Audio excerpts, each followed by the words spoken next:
আমি ভালোবেসে বেকার একটা ছেলেকে পালিয়ে বিয়ে করেছিলাম। আমি আমার পরিবারকে অনেক বুঝিয়েছি, কিন্তু তারা কখনোই বুঝতে চায়নি। তারা তো চেয়েছিল টাকাওয়ালা ধনী পরিবারের ছেলে।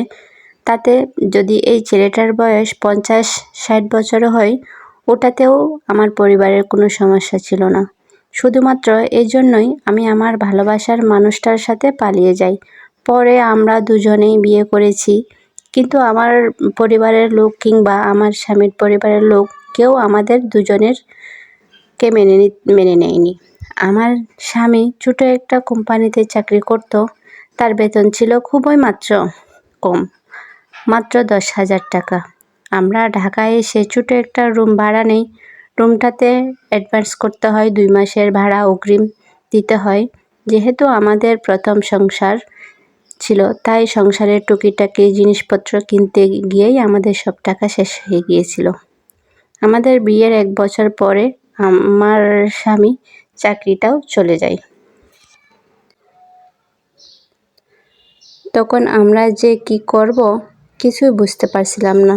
প্রায় 3 দিনের মতো আমাদের ঘরে কোনো খাবার ছিল না।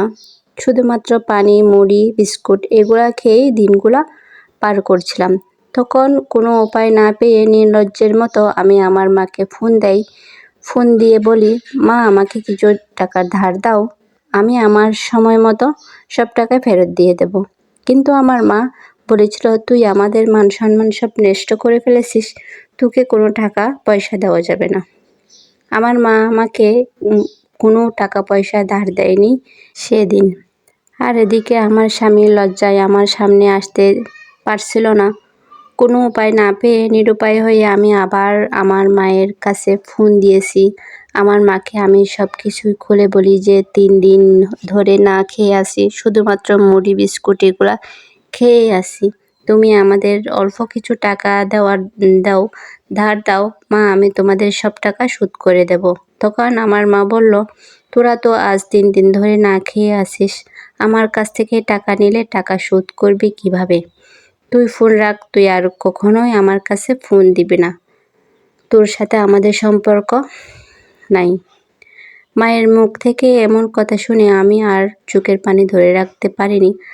আমি অনেকক্ষণ কান্নাকাটি করছিলাম। সেদিন আমার সাথে সাথে আমার স্বামীও অনেক কান্না করছিল।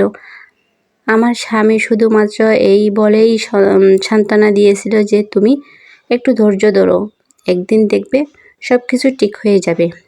বিশ্বাস করেন, আমরা তখন কি করব কিছু বুঝতে পারছিলাম না, কোন দিক খুঁজে পাচ্ছি না। এই সময় আমার স্বামী আমরা যে বাড়িতে থাকি এই বাড়িওয়ালার একটা রিক্সা ছিল, সে রিক্সাটা নিয়ে রাস্তায় নেমে পড়ল। সারাদিন আমার স্বামী রিক্সা চালিয়ে ডাল, চাল, নুন, তেল যা লাগে সব কিছু নিয়ে আসলো। ভাত খাওয়ার সময় আমি খেয়াল করি যে আমার স্বামীর দুটো হাত ফুসকা পড়ে গেল। সে তো কখনো এত পরিশ্রম করেনি। আমি আমার স্বামীর হাত দুটো দেখে আমি অনেক কান্না করছিলাম। একই মধ্যে সেদিন যে আমার স্বামী হঠাৎ করেই খুব অসুস্থ হয়ে যায়।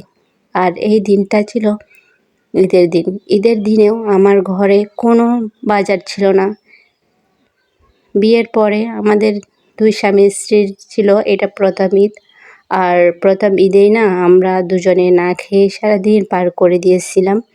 এরপরে আমার স্বামী যখন একটুখানি সুস্থ হয়, ঈদের দিন বিকেলবেলায় তার ওই রিক্সাটা নিয়ে বের হয়ে গেছে। সেই রাতে আমার স্বামী চাল, ডাল, 2টা ডিম নিয়ে বাড়িতে আসে।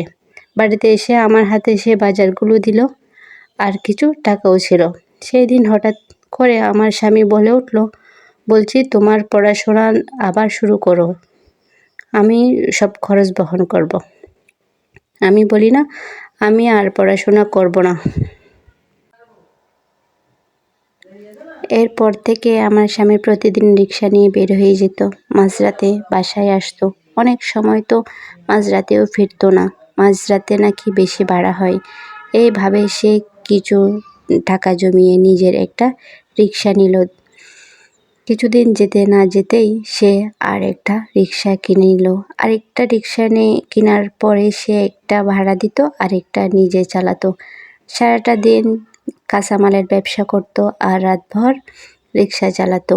এভাবে আমাদের দিনগুলো খুব ভালোই কাটছিল। কিন্তু কপাল খারাপ হলে যা হয়, সুখ কখনো কেউ দিতে পারে না। আর যার সাথে আমার স্বামী রিক্সা ভাড়া দিয়েছিল, সে ওই রিক্সাটা নিয়ে পালিয়ে গিয়েছিল। একদিন হঠাৎ করেই আমার মা আমাকে ফোন করে বলে যে,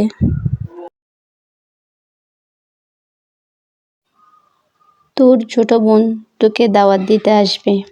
তখন সব কিছুই আমি আমার স্বামীকে খুলে বলি, কিন্তু আমার স্বামী সব কিছু শুনে বলে আমাকে, তোমার বোন আসলে কি খেতে দিবে, কোথায় ঘুমাতে দেবে? তখন তো আমাদের ঘরে তেমন কিছু ছিল না। তাই আমি আমার মাকে আবার ফোন করে বলি, বোন এখানে আসতে হবে না, আমরা একাই দাওয়াতে চলে যাব। তখন আমরা সেই দাওয়াতে চলে গেলাম। কিন্তু তখন আমাদের পরার মতো কোনো ভালো কাপড় ছিল না। টাকা পাবো কোথায়? আমাদের কাছে ঠিক যেরকম নর্মাল পোশাক ছিল ওগুলাই পরে গিয়েছি। ওখানে গিয়ে দেখলাম যে আমাদেরকে নিয়ে সবাই শুধু কানাকানি করতেছে, হাসাহাসি করতেছে। হঠাৎ করে আমার মা আমাকে ডেকে নিয়ে বলল যে, কিরে তোদের কি ভালো কোনো পোশাক নাই ঘরে? এই কথাটা শুনে আমার ছোট বোন বলে উঠল, সে যদি চাই তাহলে ওর ভাগ্য এখন নিজেই ঠিক করতে পারে।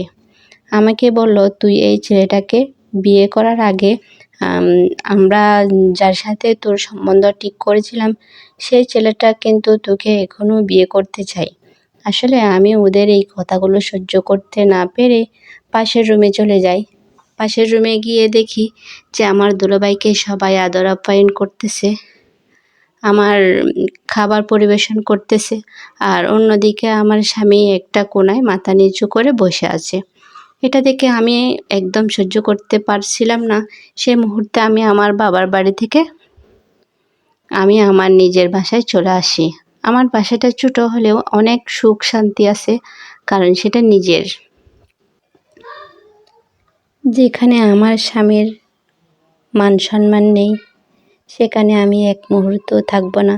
বাসায় আসার পরে আমার স্বামী আমাকে বলল, তুমি চাইলে আমাকে ছেড়ে এক্ষুনি চলে যেতে পারো।